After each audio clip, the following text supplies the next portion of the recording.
All right, ladies and gentlemen, we are back. We are just going to quickly get into the spectate as we load in for game 2 of CLG Black versus WC Silver. Let's get it on.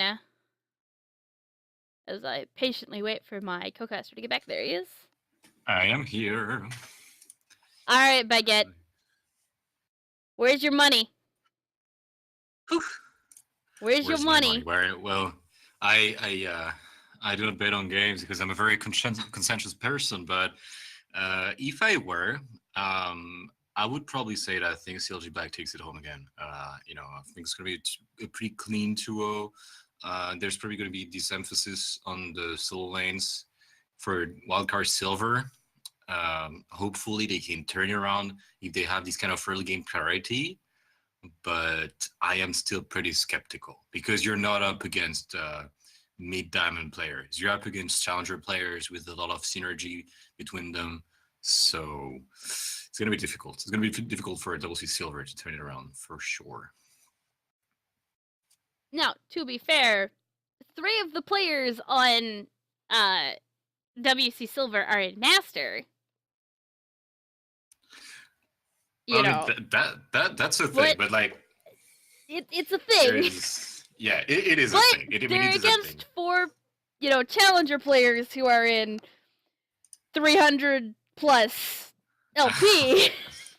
Yeah, I mean that's true, and there is actually there's a huge discrepancy between low master and high master because high master is where you start getting matched up against those challenger players. So there is a skill discrepancy for sure. But here, I mean, it's organized play. It's different. You don't see the same picks. You don't see the same strategies. You don't see the same cheese and it's solo queue. So obviously it's different, but still, like all of the mechanics that we see from those challenger players, they remain intact when you go into organized play. So I mean, for WC Silver, I'm really interested to see what Meru has in stock this game again, because I think his rumble is actually pretty impressive even in the loss. He played those fights well. I think he had interesting TPs. He had great equalizers in fight. He was always able to pick a kill left and right. But it's just the rest of the team, like just being too reactive, not making the proactive plays where it needed to be, getting picked off. So we'll see what he has for us in this game. And other than that, yeah, I want to see more of this struggle with synergy from WC Silver as well. I mean, he's on this LeBlanc again. I want to see something else, really, something better. All right, ladies and gentlemen, we are hopping right into this. So let's do this. This is our team comp. This is what we are looking at for this game. And we are looking at we have Ash Karma in the bot lane for WC Silver, where we have Varus Lulu for CLG Black. Zyra was banned. She was one of the bans. So which makes sense. I mean, I don't think both teams, because something that's pretty odd actually is there's this cheese ball lane. Oh no! That's something pretty nasty potentially. Oh no! All right, ladies and gentlemen, we are about to see WC Silver potentially cheese Phil. Are we gonna get it? Oh. Well, they got the summoner, so that in and of itself is pretty damn good. As I realize that I don't have the overlay on that I spent so much time making. I turned it off. I mean, I still think loading screen. Oh. Technical difficulties. Please excuse the technical difficulties while during we are not we're just we're a small stream. We don't have a lot of sponsors. Please bear with us. And yeah, hashtag production value. Yeah, production value. PogChamp. But I mean, here, on this bot invade. I think the flash was a bit too much because that it forces Nautilus to max. To get the Q first. I mean, dealing the flash really. And here we see again the ball in control, like Ash and Karma against the first Lulu. Lulu has very high base damage, very easy to proc Thermal Lords. Yeah. She has the shield as well. So now neither one of them have sustain. So this is the game of poke. It's a poke contest for sure. I also think that is Commando Galio, and that makes me excessively happy. It is. Nobody uses the Commando skins anymore. Although that might be Hextech. I'm honestly not sure. This one is Commando. I mean, they do have the same wing patterns. You see the same wing patterns in both skins. But all in all, yeah, visually it's such a great work, and it's great to see it in competitive play like this. It's a champion that has very high base damage. You have a lot of utility. You have the taunt with damage reduction. You have a knock-up. I mean, 2 knock-ups actually with damage reduction on the ultimate, and yeah, it's such a great champion. It's great for laning. It's great for rotations as well to make those proactive plays. So very interesting pick here that we didn't even get to see yet in the LCS because it's not a pick that was available. So this is going to be really interesting. This is a mirror match, or not mirror match. Well, I'm going to say mirror match because it is the exact same matchup. It is Tuesday's Oriana versus Yeonbi. Am I pronouncing that correctly? I would assume Yeonbi, but okay. We'll just hope that our viewers give us the benefit of the doubt. Yeah. Tuesday pops pops heal. Sorry, does not pop flash. Pops heal to escape that gank. That was a pretty good idea. All right. Talk to me here about heal as opposed to barrier for a mid laner. So the idea is that normally, at least what you're going to see in solo queue, for instance, or against specifically in solo queue, you're going to pick up the barrier, for instance, against the LeBlanc, because you expect her to be bringing the ignite. So it undermines the effectiveness of heal. Here in pro play and organized play, you're going to see the TP for the LeBlanc. So although there's still this telegraph damage, the heal gives you movement speed. So it's more effective to get out of a pretty risky situation, which is why she went. I mean, Tuesday went for the heal instead of the barrier. Okay. The barrier is also better when you're up against something like Syndra because she might be carrying Ignite or Ghost generally, and the barrier helps against the telegraph damage. So, question of preference and mind games pretty much determining what your main laner is going to be holding against you. Okay.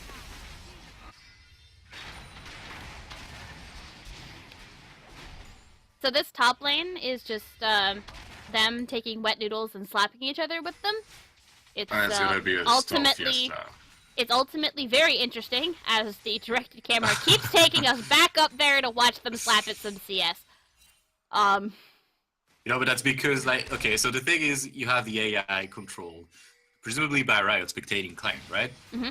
And so there's just been this great work for Galio. So they want us to see those stunningly beautiful visual features for the champion and how cool he looks, in this Commando skin. So that's why I guess we just keep on getting back to it, on and on again. All right, that's fair. That's my theory.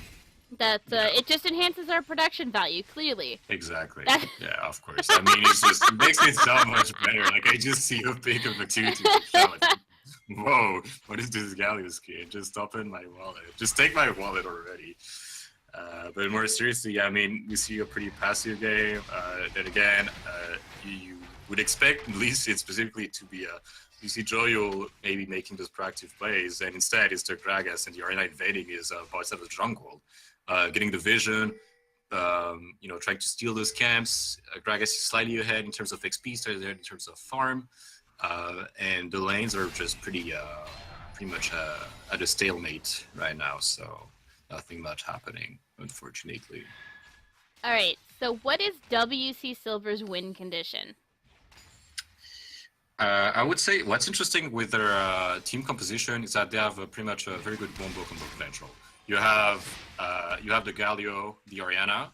So you have the engage tool with the Gragas. You want to have your Gragas engage in those fights. And then you have Lulu ult, you have Orianna ult, you have Gragas ult, you have Varus ult. So you can keep people in place while Galio arrives at the scene of crime. And with that, you can just simply obliterate the enemy team. Especially considering that besides Nolulus, the enemy team is fairly squishy, even the Lee Sin. So for me, that's how they could get it ahead. So we actually had Command Dissonance use mid lane to try and grab a hold of LeBlanc, but she is just going to slither on out like the mistress of shadows and mirrors that she is. However, so that was all very informative, and I'm really glad that you told me what CLG Black's win condition was. But how about you tell me what WC Silver's win condition is? Also Silver, I mean, it's pretty much, they do have this Ash pick. Now they swap the Ash into Varus. Here you have a Karma, so you have mobility, you have those shields in fights, that's great. But more so, you have options if you get this warding in the jungle, especially around neutral objectives like Dragon. You can get those cross-map plays with the Ash Arrow. You have a LeBlanc that's very mobile, where you can assassinate target pretty easily. You have the Lee Sin. So the win condition for WC Silver is, well, first of all, is to try and get this advantage in the laning phase, which isn't necessarily the case here. I mean, they're essentially pretty much getting out farm, including the jungler. So what you want to do is either making TP plays in the bot lane. So Lee Sin has to go and ward the blue side of the CLG Black's jungle to set up for a TP from Meru, who's still down for now, which is why he's not going for a display just yet. But within 2 minutes, that's what we might see. And yeah, so they want to play for picks. One team wants to play for team fight, CLG Black wants to play for team fight, and the other team wants to play for picks. Okay. So this is actually a really slow laning phase. This is what I thought laning phase was gonna be last game, but Omar was being really aggressive with his invades, and this time he is just farming his own jungle, and it's working out a lot better for him considering the fact that he has a 20 CS lead on Joyle, and Joyle has been unable to make any sort of impact on any of his lanes. The difference here, I think, really is, well, he's being much more calculating in the way he approaches the enemy jungle. We saw that in his invade, he waited for Orianna to come with him to get the information on the enemy's bot side, and then potentially go for some steal on Lee Sin's camps. So yeah, much more calculated, but still, I mean, it's still. We've got LeBlanc actually going right in onto Orianna as Tuesday unfortunately gets caught heading back into lane by both a control ward just outside the bush by blue and a regular ward, and they were waiting. Oh wait, no, sorry. There was just a single ward that is not being seen by the control ward, I think. Find out. No, it's not. This is not seen by the control ward at all. That's sneaky. Unfortunate. Yeah, it's pretty unlucky, really. But I mean, that's what we're talking about. You want to make those picks. I mean, you're playing LeBlanc, you're playing a snowball pick against the area that's more mid-game, late-game oriented, with more utility for your team. You need to get those skills. You need to make those plays happen, especially when you have a jungler like Lee Sin that's mobile, that has this playmaking potential with the kick, with the flash, and this is what happens. So they need to keep doing that on and on again, and then get control over the enemy jungle as well. So I'm a little bit concerned. I've seen Tuesday now use his ult twice and not hit anybody, LeBlanc included. That's not good. I mean, considering the fact that he was super on point with his ults last game, I'm a little bit concerned. But we do have mini rotations everywhere. Omar and Tuesday are just roaming the map together, which is good, but it's also bad. Because unfortunately that's allowing Yunbi to be able to maintain a small CS lead over Tuesday and force Tuesday to stay in lane as much as possible, as Tuesday pops heal to save himself while distracting blue team from the fact that CLG Black is going for dragon, and they are going to take first dragon yet again this game. So here, the reason why he pops heal is that he knows his team is around dragon. He knows the Lee Sin is on the top side. So if you get heal, you also have enough sustain to play with the Ocean Speaking of Tree. Lee Sin, Joyle's actually getting caught as Omar flashes over the wall for the body slam, and it's followed up by an auto attack from Tuesday to get that blue buff back. It's pretty much a Joyal special at this point, just like being at the wrong place at the wrong time. Which is he doesn't need to really be dangerous. Here, It's really dangerous. He's playing a champion that needs Ooh. to... We got an ult coming in from... Wow. I'm sorry. That was really fast. We had Ashe and LeBlanc deleted immediately because of the body slam from Omar, which was really well placed on top of a dissonance for... a command shockwave from Tuesday along with dissonance. I'm sorry, I know Orianna's spells, I swear to God I do. It's been a very long time since I've played Orianna, and I keep getting them backwards. I mean, Orianna has been in the mid lane for just so long. It's like, Orianna's the grandma of the mid lane, essentially. She's always there, She's not too harmful either. She's always pretty much meta. And yet she remains. But here, I mean, that's the execution we're talking about. You get the good Gragas engage with the shockwave. You have the little ult, you have the Galio ult behind that. Then it's really easy to play, around those in team fights and then get objectives as a result. And the thing that I find quite interesting is that so far, then again, you have 2 TPs on the side of Double C Silver. Nothing ever happened bot lane.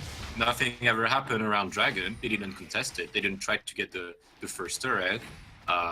And nothing happened on the other side of the map either. So they're just playing extremely passively. They're not offering any answers, just like last game, as we're talking about. And it's just, it's a bit disappointing, honestly.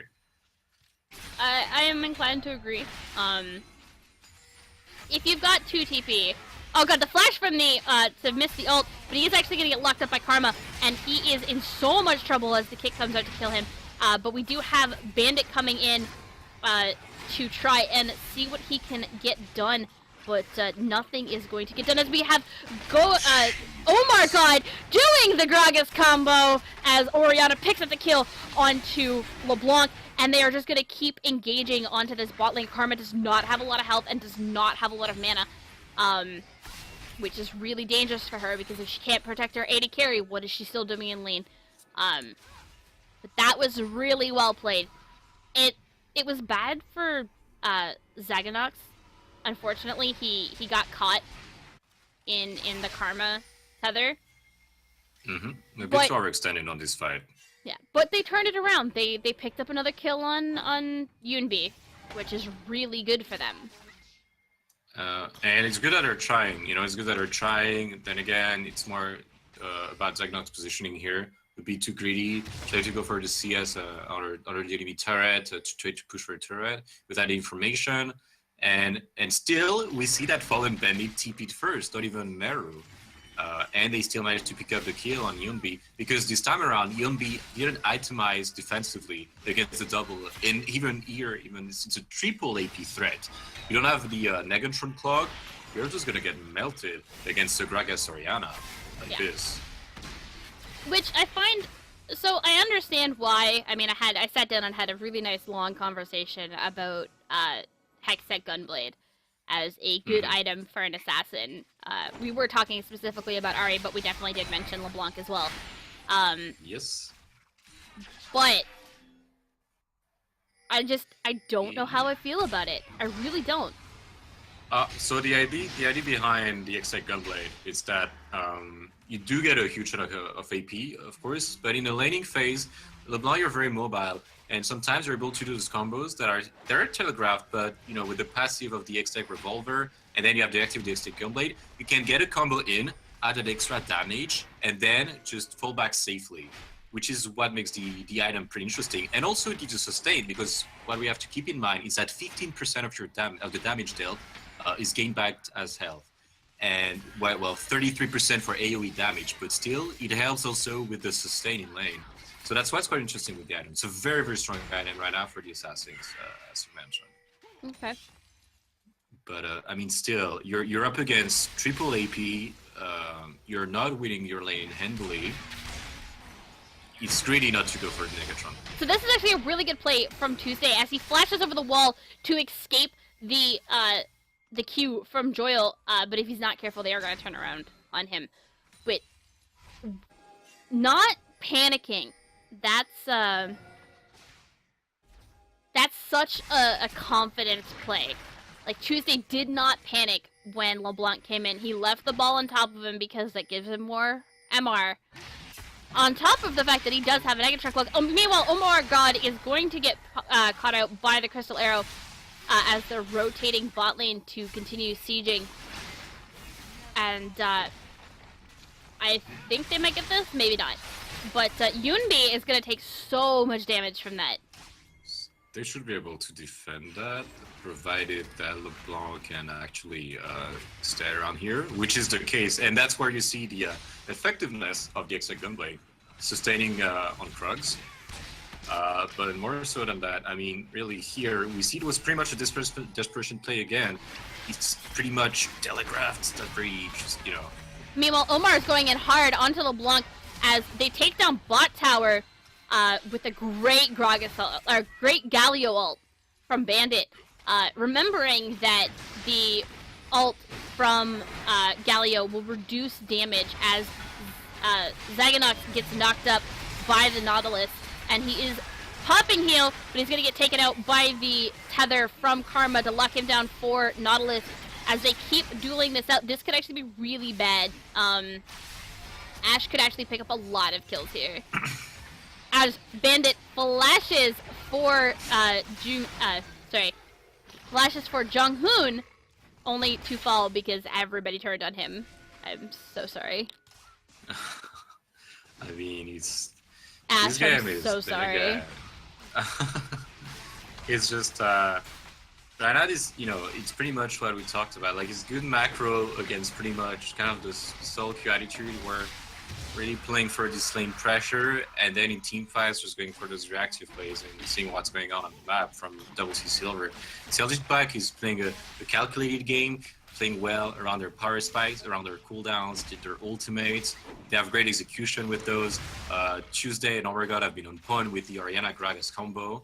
They've been dismantling every single time Yombi's engaged, as well as Joyo. I mean, it's very, I don't want to say textbook, but it's very, very solid team fighting ability. They're doing exactly what they need to. CLG Black is taking out the carries and just saying the rest of you don't matter. Yeah, it's very sober, you know, it's what you need. You need just sober team fighting. You have a team where you're not necessarily stronger in the mid game. You have an Orianna, you know, you have this, you have two tanks, Lulu that's more utility based against the Karma that has high base damage, LeBlanc is an assassin, Dallas has very high base damage as well. I mean, so you're up against a team that might have a slightly stronger mid game. We got Ash actually gonna get knocked back by the cask as Dissonance just catches him on the edge, and Lulu's gonna pick up the kill. They are gonna look to continue engaging this even though they are down 2 ults. But wow, that Dissonance was just, Ash was out. She was so close. And mean, she got caught just on the edge of that of Shockwave. Just on the edge of Shockwave, and it dragged her back in. That is depressing. I mean, you know, that's the time you're playing as an ADC, and you're just pumping in your dead body, thinking, how did that touch me? Taking the assault in whole chat, pretty much. Like, this is where I kind of wish we had that production value to watch that replay, because I almost feel like that needs to be a redo, because I really don't think that hit her. Sorry. You know, it's always the same. It's like, Crystal Air is going to land on her Gragas as everything, as there's a lot of damage coming out to try and bring this fight to a start. Meanwhile, Omar is going to take another hook as Galio comes in, gives him lots of resistances, and they jump right in. Nautilus is not as tanky as these guys, and he is going down to the Varus, but Varus is going to flash out as they try to avoid LeBlanc from getting him, and they do actually succeed. Meanwhile, Shockwave coming up from Oriana yet again. They are going to pick up Nautilus and Karma as they look to try and back off without dying. But LeBlanc is thirsty. She wants those kills. She doesn't have a lot of mana, but she's going to land the hook onto Galio, not the target she wanted. Meanwhile, as she dives back in on Tuesday and not getting anything, Bandit is doing a really good job of just walking Tuesday out of that fight. Yes, I mean, that's where you see the sheer utility of Galio. You see that on the last fight, his ult doesn't actually touch anyone besides Meru, but it's such a strong dissuasive force because you have so much range, so much zoning potential with this damage reduction for Armor God that the sheer fight that you're going to ult is going to essentially win you the first part of the team fight. And then afterwards, Tuesday with a great shockwave, Yonbi and Joyo cannot quite get Zaganox at the beginning of this fight, and that turns into CLG's back favor, unfortunately for Double C Silver. So pretty much the story of this game so far, trying to make picks and not actually finding a positive issue with that, and now that the game is just starting to not get enough control, but there's almost a 6k goal lead, and that's something that's pretty hard to work around when you consider the team comp of CLG Black. You have the Galio, you have the Oriana, you have the Verse Lulu late game. It's hard to turn around. So just to note something being mentioned in the chat, the team with more tanks wins. You have to remember that Galio is beefy, but he's not tanky. I said Galio. I meant Gragas because Galio is just full face tank. Lee Sin is actually going to get knocked right back in as he takes a lot of damage. Meanwhile, Crystal Air is going to come out, landing onto Omar, and not actually going to get anything. This mid tower is really low. We still have Varus in the top lane, pushing that out. Yunbei does not have a lot of mana, and he is wasting it trying to kite back. As Varus takes out top lane, top tower inner, and the two tanks take out mid lane inner.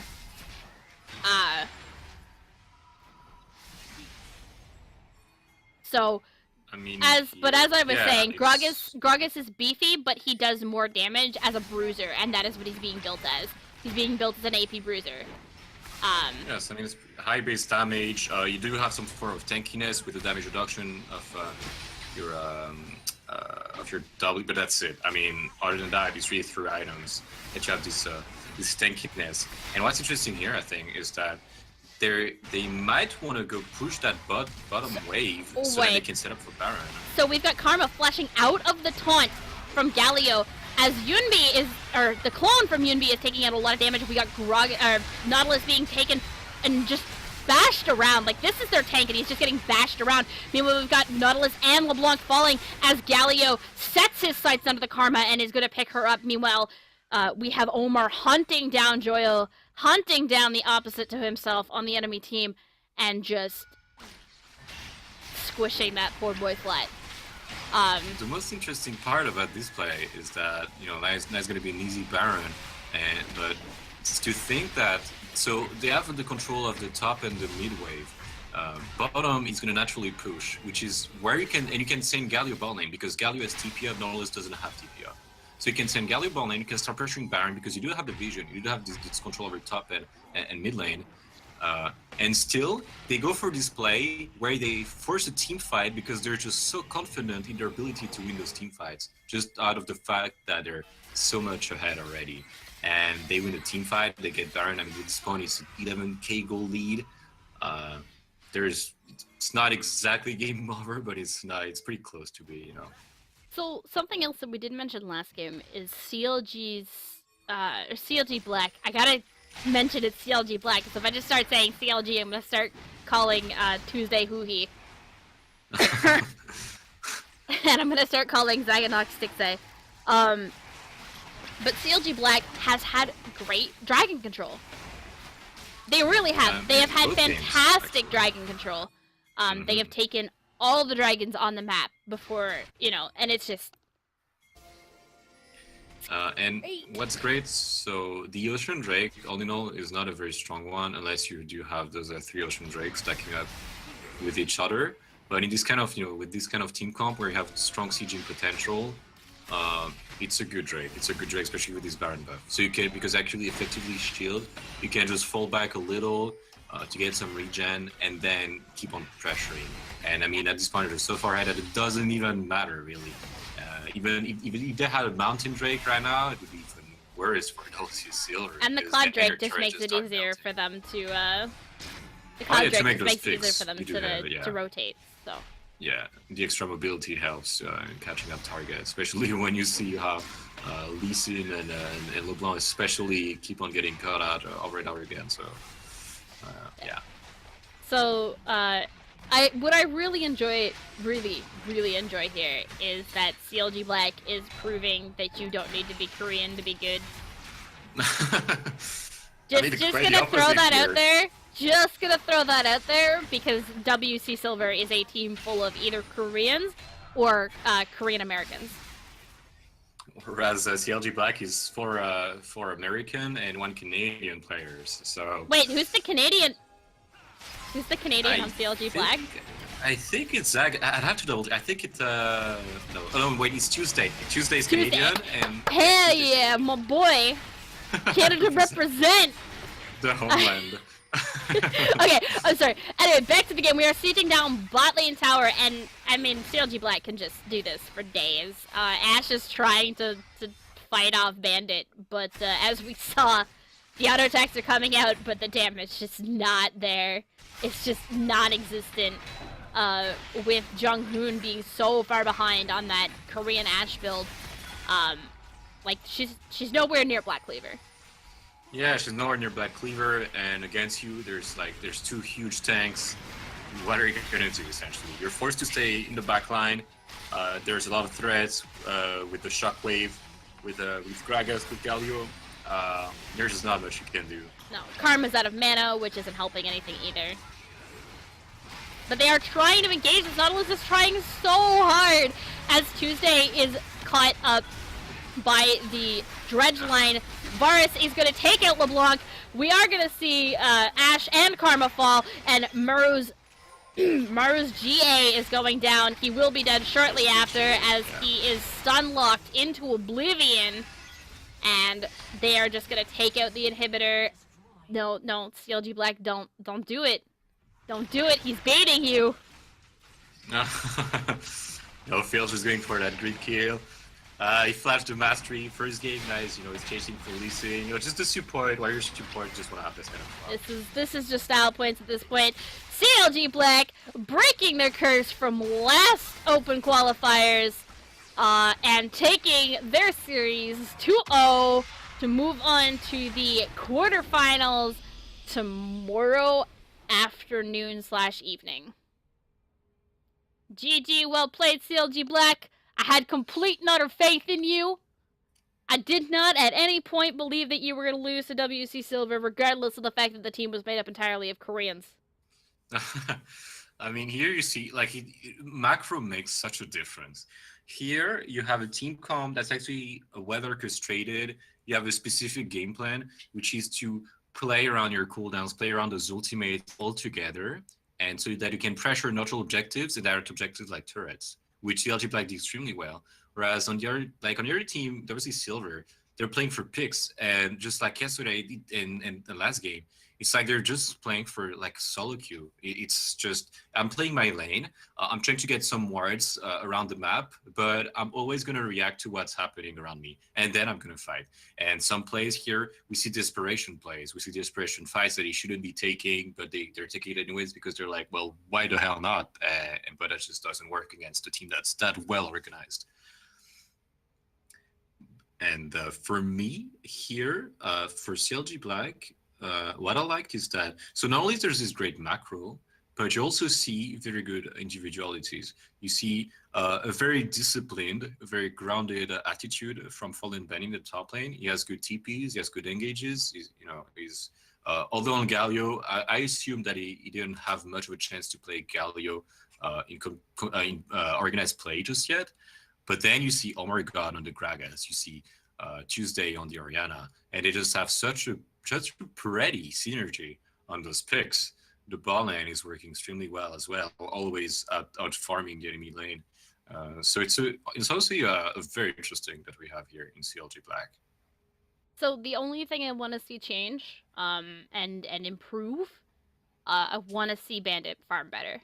Bandit's having a really hard time. He is behind in lane consistently. He is consistently behind in CS against his opponent. Now, this is of course only 2 games, but that doesn't Yeah. change the fact that he was behind when he played Nautilus, and he was behind for quite a long while actually while he was playing Galio. Yes. So there's an explanation behind that actually. So the second game, well, he got ahead at some point, on the Galio with the victory screen that is ahead at the end, but more so, the laning phase, as Nautilus especially, when you're up against the Rumble gets you to push your lane for free, because when you have information on the mini jungler, you're like, okay, I can go in my danger zone, so I'm gonna outtrade you with my flame spitter. I have the equalizer just in case if I know there's a threat, I can fast push the wave or just deep push if need be. So the Rumble is normally always going to be ahead in terms of CS. And the other thing is that after Fallen Bandit lost his turret, well, as a Nautilus, you're going to leave the farm to your laners. The Orianna, the Ashe, in game 1, they need that farm more than you do, because they need those items to scale up into the mid game and late game and for the late game fights. Whereas as Nautilus, you have this inner tankiness. You're good with 1 or 2 items, so it's not as important as it ought to be for the rest of his team. Like I said, that's the only thing I want to see change. I love seeing the way Tuesday played. He played really well. His early game's a little bit shaky, but everything after early game, like his laning as it approaches mid game, is solid. His team fighting, his rotations are just amazing. Oh yeah, I his team would fighting not was be amazing. surprised. I would not be surprised if, for whatever reason, who he decides that he wants to retire, that they're gonna take Tuesday, because his Orianna, so good.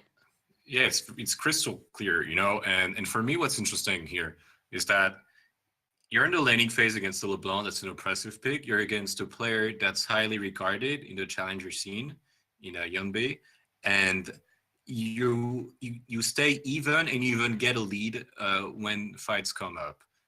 His itemization was just perfect. I mean, you get those 2 early Doran rings that are cheaper, very gold efficient, and you get the Negatron cloak into the AP thread. Just doing what he needs to do. Just got picked off in game 2 once. But other than that, I mean, he's just been extremely disciplined, and just perfect in his almost perfect in his shockwave every single time. Just great combos all over the place. So that was WC Silver versus CLG Black.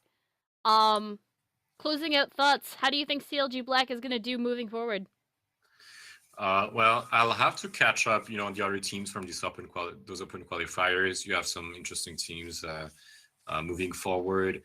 Teams with Alarim. You have those teams with Alexis, Chris. You have Team 8.1. I don't know what was the result. I'm gonna have to check that just right after. You have the former TLA. So, those teams, they're legit threats to CLG Black. But from what we saw today against a team that's individually great, I think there's a lot of quote unquote potential. That's a big word for this team. No, Yeah. no, Not the potential word in a CLG team. No. No, but this team is I think very promising going forward. Because they have great team fighting ability, they have very strong rotations, very strong macro game on top of great laning phase, and that's what you need. That's just all that you need in order to get into this challenger scene. They're not going to be facing. I mean, at least in terms of mechanics individually, in terms of laning phase, they're not going to be facing much harder. So it's going to be quite intriguing to see how they fare off against teams that are better macro-wise, but it's a very nice display so far. I'm gonna have to go with the faith word and a CLG team.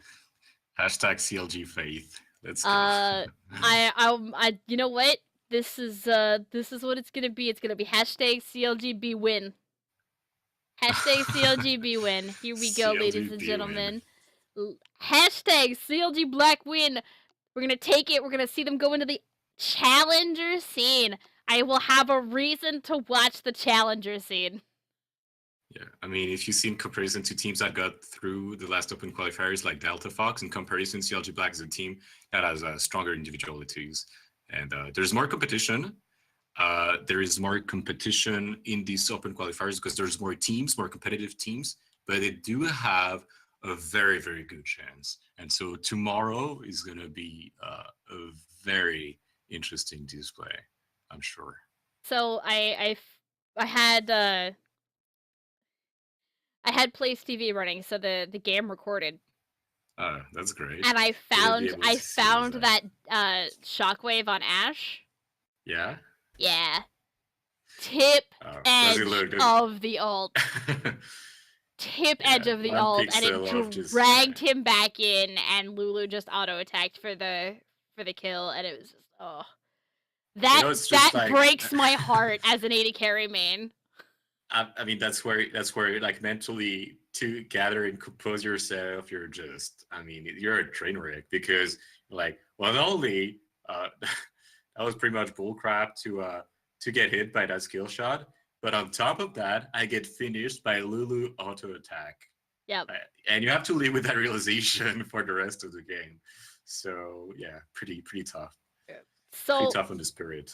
Ladies and gentlemen, we are gonna sign off since that was the games we were casting.